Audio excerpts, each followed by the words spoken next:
Welcome, dear guests. This is MURCIR Wednesday Talks. As you know, our series of talks are very traditional and very important part of our activities. And today we have a very important, very prominent scholar from Turkey.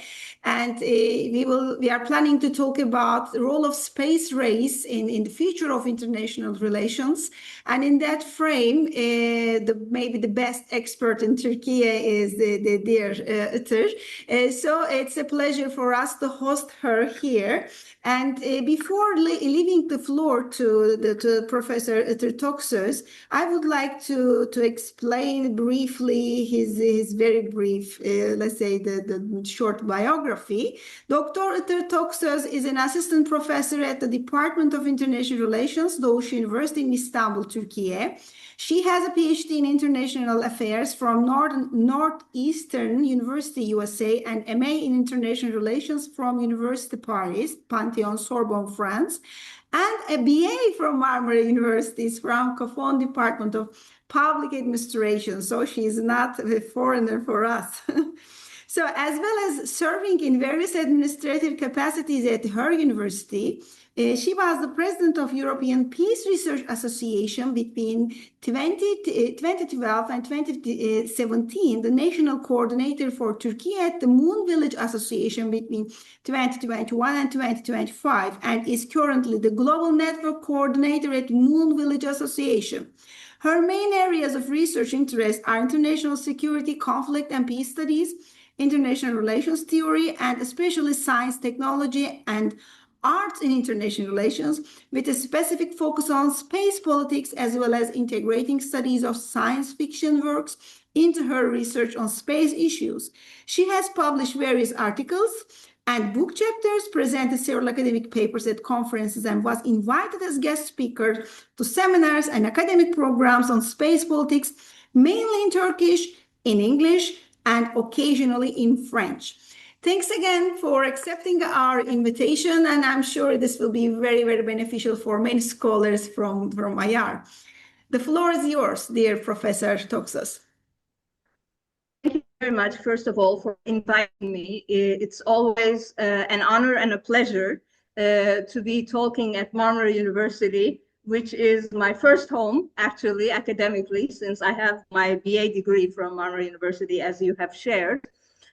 Today, I will actually be talking about the phenomenon of increasing number of actors in outer space, and what that means for any future humanity may have in outer space. And I will try to evaluate this from an international relations perspective, since this is my field. Of course, I currently work, as you said, at Doğuş University's Department of International Relations, and I'm the global network coordinator at the Moon Village Association, which is a transnational NGO. But of course, my views are mine, and they do not represent the views of any of the institutions that I am affiliated with. Without further ado, I just would like to share my screen with you so that we can start the presentation. So I basically wanted to name my talk today as Who is into Outer Space and Why? Debunking Myths on Outer Space Through International Relations for Spacefaring Futures. Now, the reason I have put S in parentheses is that depending on what kind of a reality, the uncertainty in which we find ourselves will unfold in the international system and in the future of the international system, our experience as humanity in outer space may also be different. So the S in parentheses is only maybe an open-ended question in itself. So today's plan is actually, I'm going to take a look at where is outer space, or what actually is outer space, and why do we go to outer space. Then we're going to take a look at the evolution of space actors from the Cold War years to the post-Cold War, 20th century and the reasons of this evolution of space actors. Then we are going to take a look at who these actors are. First the state actors and then the non-state actors, and what kind of possibilities there are about the conflict and cooperation in outer space today between and among these actors. And as conclusion, I will try to evaluate consequences of proliferation of actors, challenges in space, and the myths about outer space. I will just put them out there because actually for many of the myths that I highlight at the end, I will have given the answers already throughout my talk. Now, outer space officially is above what we call the common line, and that is 100 kilometers above the sea level. But this is what we say that it is officially, because there is really no real point where Earth ends and the space begins. And many areas which we consider to be in outer space are still very closely related to the planet Earth. And they are natural extensions of Earth's gravity or immediate surroundings. For example, as I will show you in a slide very soon, Earth has multiple orbits. These orbits cannot be thought of independent of the Earth. They are a natural extension of it.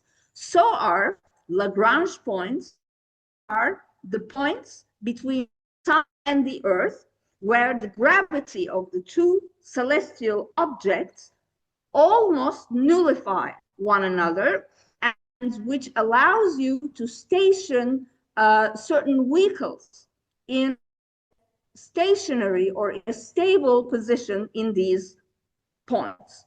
And also the cislunar space. This is the area between Earth and the Moon, okay? And for the future of space exploration, this is a very important area. And of course, beyond these considered to be a natural extension of Earth's gravity or immediate surroundings, we have our solar system. And when we leave the solar system, we go into deep space, or what we call interstellar space, okay? This is the types of orbits that we have. As you can see on the left, this is a slide published by the European Space Agency. We have different types of orbits called the geostationary orbit, highly eccentric orbit, a geostationary transfer orbit, medium Earth orbit, polar orbit, sun synchronous orbit, low Earth orbit, and so on. This is a representation of the Lagrange points. Actually, this is in moving right now, but if I just take it out, okay, it's still moving. So this is a representation of these points. The ball in the middle is the sun, the yellow one, and the blue one is the Earth. And these are the points where if you place a vehicle, would stay stationary, would stay stable because of the gravity of the two celestial objects in between themselves. This is a map of the cislunar space. So this is about 400,000 kilometers of space between the Earth and the Moon. And therefore, all of these can be regarded as extensions of Earth's geography. Now, why do we go to outer space? First of all, when this started during the Cold War, as I will explain in a couple of seconds, it was a matter of power and prestige. If you could go to outer space, that meant that you were a powerful country. Your economic system, your administrative machinery, your science and technological capital, let's say human capital and the know-how capital, technological capital were better than anyone else's. But when we come to today, it is actually safer to say that also they want to go to space because it is quite impossible to have a well-functioning economy, a well-functioning system without the services we receive from outer space, especially the satellites. So these services have become a part of the daily lives of the citizens, as well as a sine qua non, let's say, a must for the functioning of our societies. Of course, for the private sector, a promise of future profits is one of the drivers of why private companies want to go to outer space. Another important reason, which is oftentimes overlooked, is the factor of curiosity. We have scientific curiosity. Humans are explorers in a way. And since pretty much we have covered our own planet, maybe minus the depths of the oceans, our curiosity is now focused on outer space. We also think that many questions that can be answered through studies of outer space will shed light to the questions about the origins of life, about the origins of cosmos, and therefore are academically important, scientifically important for us. And of course, unfortunately, in the future, because of a risk of asteroid collision, because of let's say, planetary catastrophe, or let's say, simply due to the fact that solar systems, planets, and stars like our sun have a certain lifespan. Being able to go into outer space may also be directly relevant to the survival of the human species. This seems to be a long stretch, but that is one of the motivators of why humanity wanted to go to space as well. Now, we said that this is something that started, the space activities of the states started during the Cold War. Actually, let's say during the Second World War, because it was Germany, the country which first started the rocket trials, the V2 rockets and so on. But this, at the end of the Second World War, it was the Soviet Union and the United States, in a bipolar world structure, made the space race as one of the components of this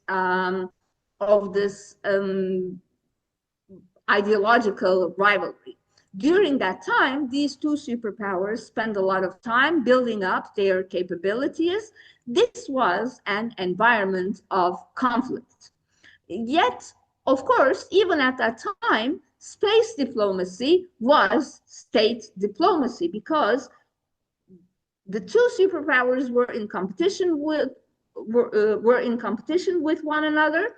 But we see that even they were able to come together and collaborate sometimes in outer space. We can talk about the Apollo-Soyuz program across the bipolarity, where the United States and the Soviet Union docked their two space vehicles. Then within the polarity on the side of the Soviet Union, there was the Intercosmos program, where the Soviet Union helped its own allies or satellite states gain know-how in outer space activities. The same was done within the shuttle program in the United States. And of course, under the United Nations cooperation, space law was born.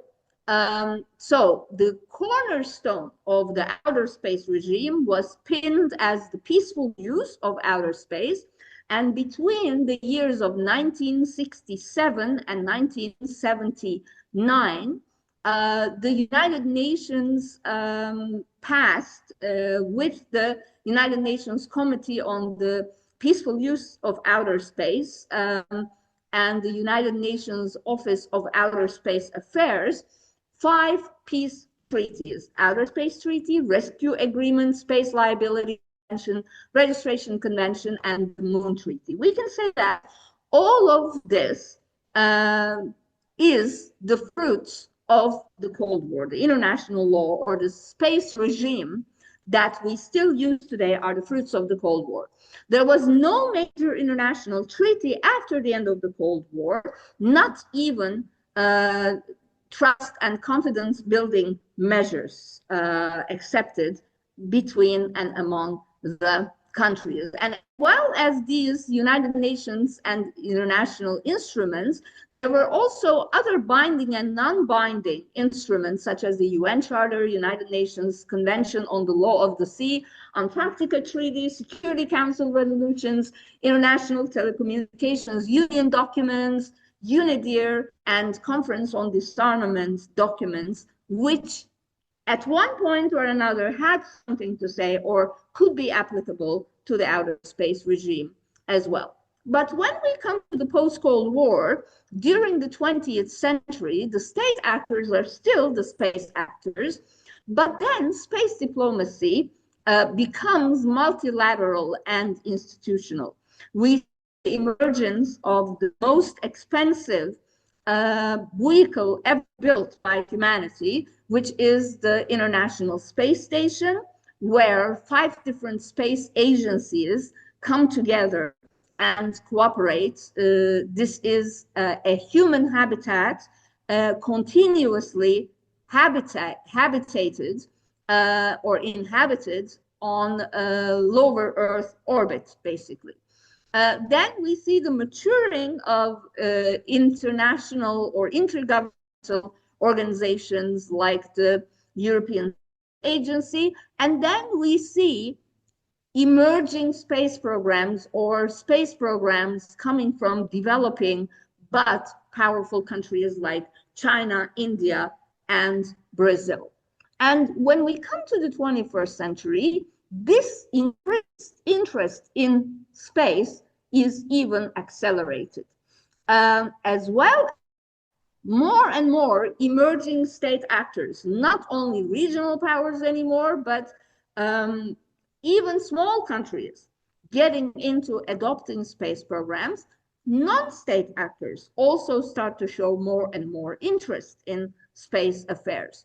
These are sometimes intergovernmental actors. They can be regional organizations. For example, there is the Asia Pacific Space Cooperation Organization, APSCO, which was led by China, and Turkey is a member. Turkey is a member of this organization as well.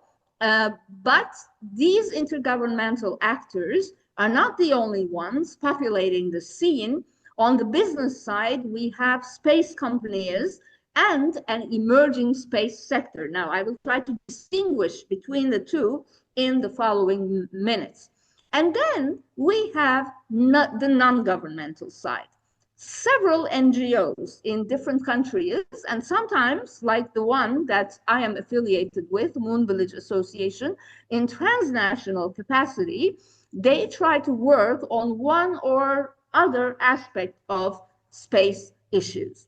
Then, of course, public opinion becomes more and more interested in outer space. I mean, at the height of the Cold War, the public opinion was very interested, especially the United States and the Western world, as well as the Soviet Union, about any activity in space, because that was the first time the countries were doing it, the first human in space, the first human on the moon, the first satellite in the orbit, and so on and so on.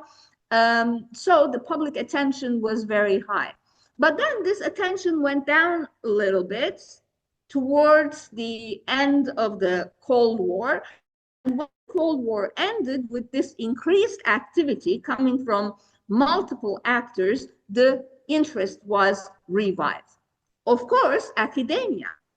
Now, not only the engineering or life sciences that are directly related to activities in outer space, but also law, international law, and then social sciences are also interested more and more in studying outer space, and international relations is a field that has its share from this interest as well.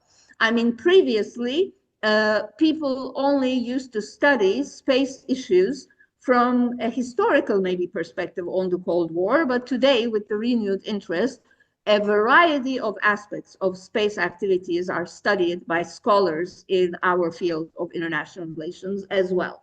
Now, there is a new space race.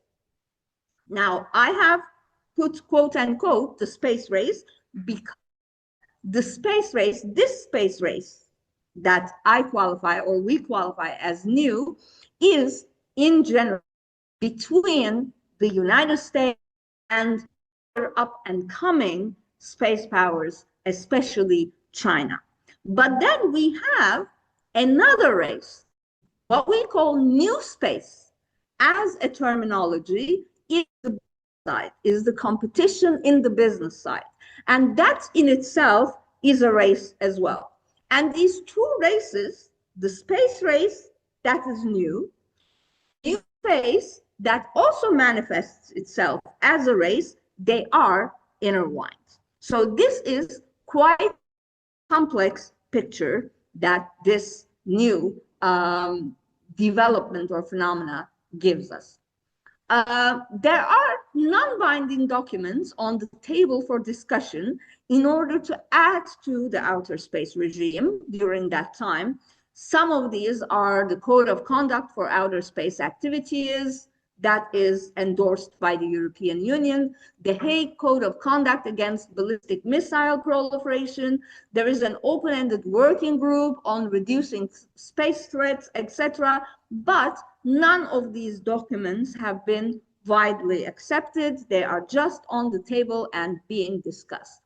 Now, this is a list of major state actors. In parentheses, I have also tried to highlight their capabilities. If you see a star on top of the lunar and asterisk, that means that this country is able to land on the moon, not only vehicles, but also humans. And if you see lunar without an asterisk, that means that this country is capable of landing vehicles on the moon, but not humans. And I have specified ESA, the European Space Agency. I put manned, which means they are capable of manned space flight, but I put a minus there because they don't have their own rockets which are human flight capable, whereas they have rockets to launch satellites. As opposed to this, United States, Soviet Union, or Russia today, of course, and China, they are able to, or they have been able to put humans on rockets and send them to the moon. The name USSR stayed here because that was, as you know, the original actor that started the space travel with the Sputnik. And that is why I put it on the list because of its achievements. But of course, today that state no exists and is replaced by the Russian Federation. Today, if we go past this list, there are almost 80 states with space programs who are also more or less able to either satellites launched by other states or build their own satellites as and these are some of the emblems of the major space agencies. Now, almost all new state actors, they need cooperation in order to go to outer space. And the established space powers, they cooperate in space, even if they do not realize it. Why do they do this? Because they want to cut costs through cooperation, they want to share the burden, and they also share the globalized technologies in this regard. Now, who an actor cooperates with in outer space also depends on their foreign policy. For example, the United States chooses to cooperate with its allies, but not with China. China generally tries to cooperate with other states in its vicinity in the region. Europe tries to basically with a variety of actors, and Turkey also chooses to diversify its partners in outer space cooperation.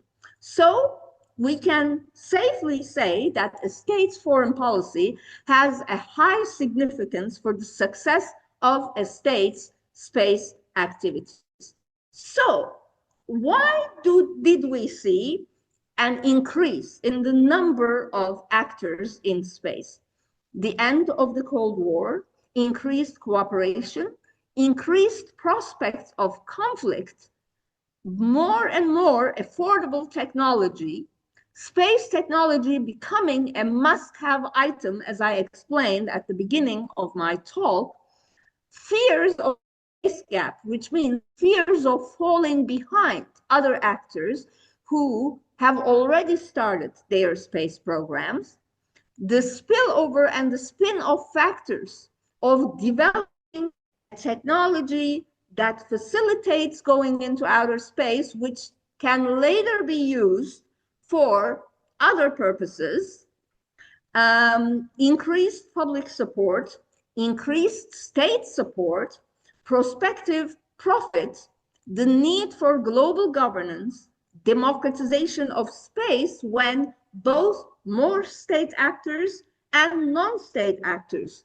they became interested and active in outer space, are the reasons of why humanity in both state and non-state actor forms became more and more interested in, and they now are active in this area. So overall, we are saying the world is not enough, and we try to extend humanity's activities into outer space.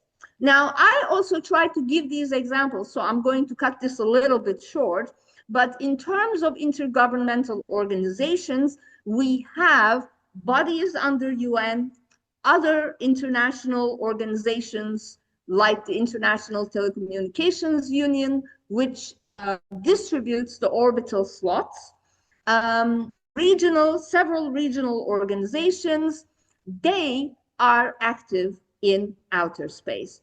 And they have a huge impact on the peaceful use of outer space.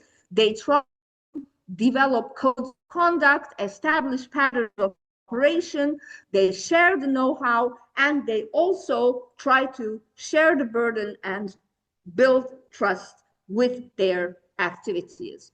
Then there are private companies which are the drivers of the private sector, but they are also highly criticized because they are seen with their frontmen or their CEOs. They are seen as greedy, rich people, and therefore they draw a lot of criticisms in the press as well, like SpaceX, led by Elon Musk, Virgin Galactic with Richard Branson, Blue Origin with Jeff Bezos, and then some other companies like Bigelow Aerospace, Boeing, and Lockheed Martin.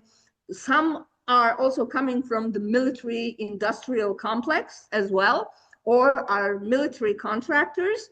They are also very, very prominent today in their activities. Okay, sorry, I went back by mistake. But then we also have what we call the space sector or space industries. These are various subcontractor companies in various spacefaring nations. Maybe they themselves directly do not go to outer space, but they build components that are used in outer space travel, and therefore we also include them in this actor scene.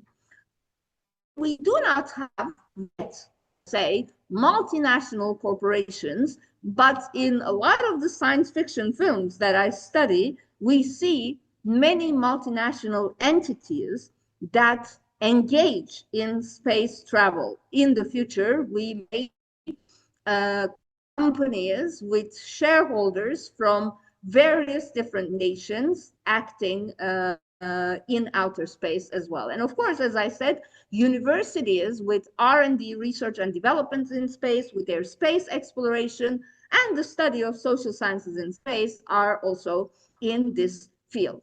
Now, space companies, they don't only do this on their own, neither do non-governmental organizations, okay? So they work in close cooperation with governments as well. For example, SpaceX, the company of SpaceX, had been cargoing for the International Space Station. For the last couple of years, they are also carrying astronauts to the International Space Station. Boeing was also one of the companies contracted for carrying astronauts to International Space Station as well. And then the non-state actors in space, they also, as we said, have an impact on peaceful use of outer space by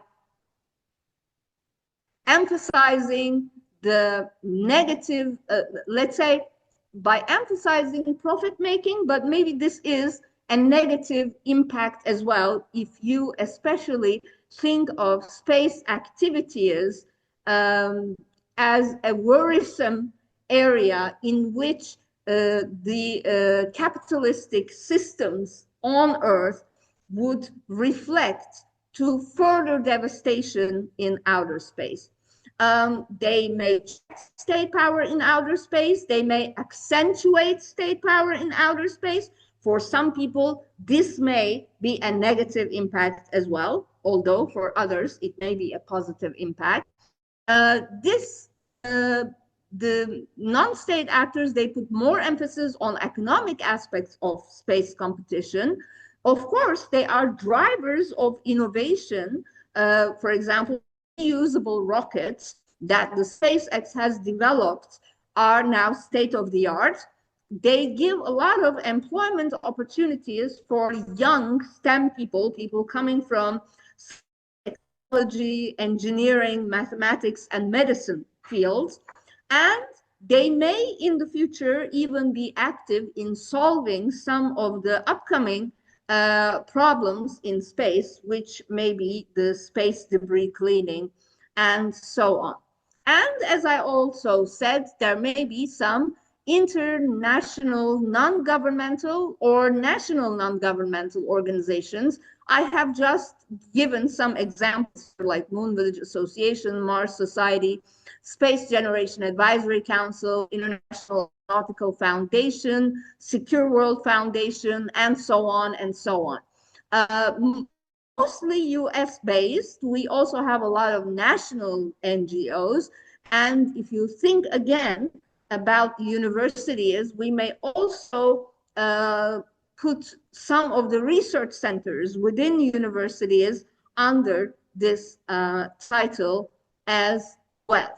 I have tried to cover this a little bit previously, but the civil society of outer space, they would allow civil society in general to give a voice in outer space affairs.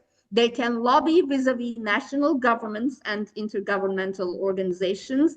They can raise awareness among the public about space-related issues. They cosmopolitanize space enthusiasm. They may steer, therefore, space activities away from extreme or ultra-nationalism. They can contribute to the codification. They can foster international cooperation, and they can do research, data collection, and publishing. So the non-governmental activities of NGOs in outer space help us cover all of these. Now, space is therefore no longer an exclusive club. The number of actors with space programs, space agencies, and space capability is increasing. It's only natural that the number of non-state actors also increased. Technology today, it became more user-friendly and more affordable, and it allows space enthusiasts to more easily organize and learn from one another. And therefore, we can see that most state and non-state actors are in competition one another, but also with one another at the same time. So today, it's a complex picture. We see cooperation between states and states, competition between states and states. There can be state business cooperation, state non-state cooperation, intergovernmental organizations. There can be competition and cooperation between and among businesses, and so on. Now, as for the conclusion, we can say that on the positive consequences of actor proliferation, we have more avenues of cooperation, we have the democratization of outer space, and more people may be viewing regarding space as the common heritage of mankind. However, on the negative side, we have more friction, especially given the state of the national system changes on Earth today in the world. We see polarization in space, or space blocks, where the Western world versus China may come about as a new space race. And the more space actors there are, the harder it becomes to regulate. And, sorry, there are various current challenges that these actors need to face. There are more space objects and more space actors, which increase the traffic and the vehicles in outer space. And this causes space debris. We can say that this is a gold rush of news. We use today space for end technology downstream services like satellite technology, where we watch television, or information communication technologies. But in the near future and in the distant future, we may engage in activities, economic activities such as space mining, space tourism, manufacturing, servicing, which may lead all the way to colonization. So the space, what we call the space sector, is expanding in that regard. And as such, these are some of the challenges that we are going to have to face. Of course, not all of these challenges are on the economic side. Today, we don't have weapons in outer space, but we use space for military purposes.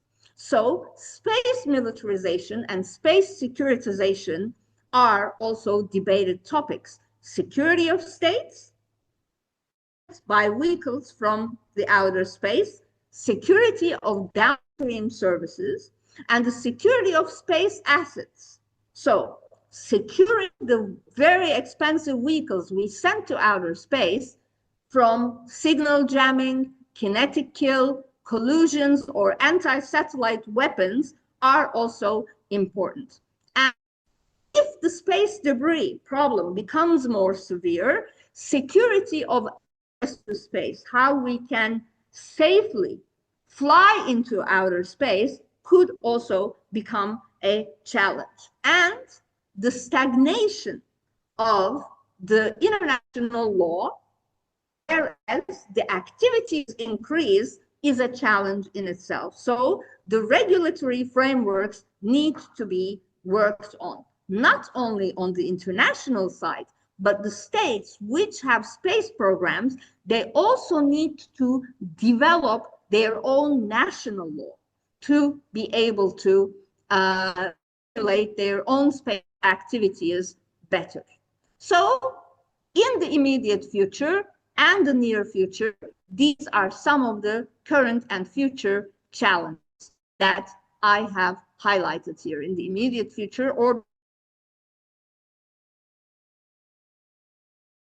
and liability issues, and in the near future, space sustainability, not only from the space debris issue, but on other planets, the sustainability of our activities on the moon and on other celestial objects where we may have activities, settlements in outer space or space colonization, sovereign rights in outer space, ownership rights in outer space, exploitation of space resources, enforcement of space law, and conflict resolution in outer space. These will be the areas which we will need to study as challenges. And as you can see, this provides us quite a research agenda to look at this issue from the lens of international relations. Of course, we are also trying to do this during a period of anti-science backlash.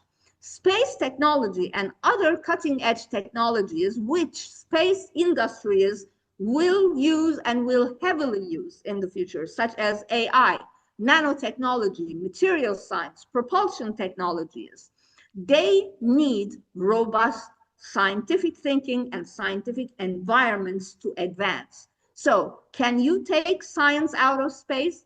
And what kind of space activities can we talk about if the science and the scientific thinking is questioned in our institutions? So the role of academic institutions and epistemic communities or epistemic societies to keep science in space through space diplomacy are also very important. I can say that there are some myths about outer space as the final word. For example, today, the myth that only a few countries can go to outer space is no longer true. Maybe technically, their technical capabilities are still in the hands of a handful of states, but through cooperation, astronauts, cosmonauts, taikonauts from many different nations go to outer space. Whoever goes to space first claims it. This is another myth. For the time being, the outer space regime says that we have to engage in peaceful use of outer space and that outer space is res communis, which means it belongs to the entire, it actually is open to the use of the entire humanity and cannot be claimed through sovereign rights by any nation. Going to outer space is still expensive. Yes, it is not so cheap, but it is not as expensive as it used to be during the Cold War. Therefore, it is definitely not a luxury, given the fact that many African countries, even African Union, is trying to endorse and increase their space activities. A lot of people may criticize space activities by saying that it's better to solve problems on Earth than to go to outer space. But space technologies also help us solve many of the problems on Earth. If it weren't for the satellite observation, we would not be able to learn about the degree of environmental devastation on Earth, for example. Many people think that space activities are all about military power and there are weapons in outer space. As I said, currently we don't have weapons in outer space, and military power, yes, is a part of the drivers of outer space, but this is not the only story that we tell about humanity's quest into going into outer space, as I have tried to highlight in my speech. And therefore, as I have highlighted this before, these spacefaring futures will depend on more competition or cooperation between state and non-state actors, between the non-state actors, and maybe even between nationalisms and cosmopolitanisms. The kind of glasses with which we look into outer space affairs. Thank you very much for having me today and giving this time for me to do this talk. Thank you. Thank you very much for this very informative talk. Most of us may be very much, let's say, informed about all this details. Actually, for me, many things is very new. I'm lucky, quite lucky when I compare myself with maybe the other the participants, because I had the opportunity to listen to your other presentations and conferences, and I'm always so much impressed about that level of, let's say, the information and how to utilize it in international relations. This is also a very important contribution. Thank you. Thank you. I know you have very limited time, and thanks for your attendance for our session. It was very informative, and this is a good idea to continue with more specific sections. We are taking that promise and hope to see you again in another event. And thanks for all the let's say the attending guests. And we hope to see you all again in another MURCIR activity. Thank you. Thank you very much. Thank you. Have a nice day. Bye bye.